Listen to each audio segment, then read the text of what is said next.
Jeff Bast has spent days, full weeks, and if you total it all up, probably a full month or more, about half a football field away from the Joe Paterno statue at Beaver Stadium's Gate A. That's the home of Paternoville, the student-run campout for the first-come, first-served seating in the student section. In 2005, Bast became the first mayor of the student community united by football, and as you're about to find out, so much more. Being the mayor is probably some of the best days of my life, and everybody that knows me will know that as well, because that's what I talk about daily. And you know, some of the times of having Joe come up there with a stack of pizzas, that's when I had my first picture taken with him. He had this little stain on it because he was eating pizzas with us. They're the things I remember, and that's why I did it. And that's exactly what I said in my speech for Joe. It wasn't about the front row tickets or anything like that at all. It was just to be a part of something bigger. This is where this particular story you're about to hear ended, inside the Bryce Jordan Center after a memorial for Joe. It started midnight the night or morning before at the Joe Paterno statue just outside of Beaver Stadium. I got to the statue back into State College home about 12:30 last night, and I was just overwhelmed with emotions, as I knew I would be. And I had a picture of Joe and I just put it at the feet of the statue, just to show him we're all here with him still, and he's still here with us.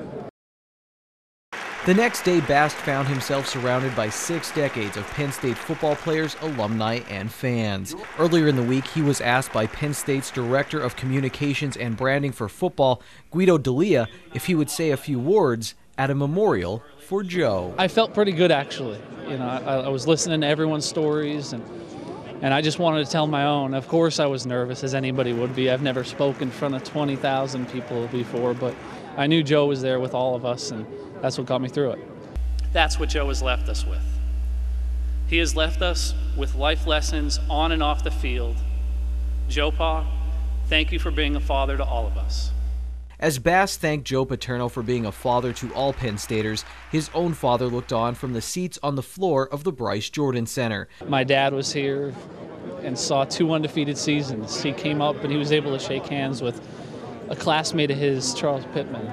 And that really moved me. Just to be able to share this moment with my family means so much to me.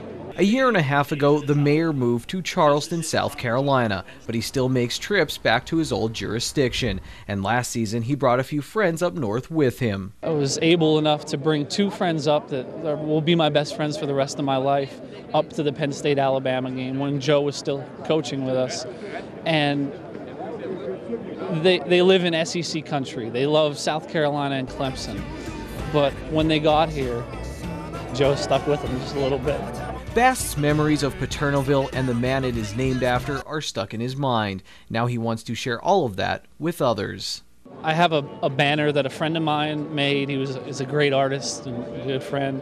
He brought it up to Paternoville back in 2005, and it just says "Welcome to Paternoville." And I really want to give that, and another piece of memorabilia that my brother helped me with, and it was actually the first list that was ever at Paternoville, a list of seats, a list of groups, a list of campers. And it's really how Paternoville started. It's just a little piece of memorabilia and a little piece of Joe that isn't fair for me to have in my living room anymore. It needs to be somewhere else. This is where this story ends. Bast wanted to make sure he wasn't the main character. He wants all the attention to be on Paterno, because without him, there would be no Ville, there would be no statue, there would be no Paterno library. Bast is making sure everyone remembers that.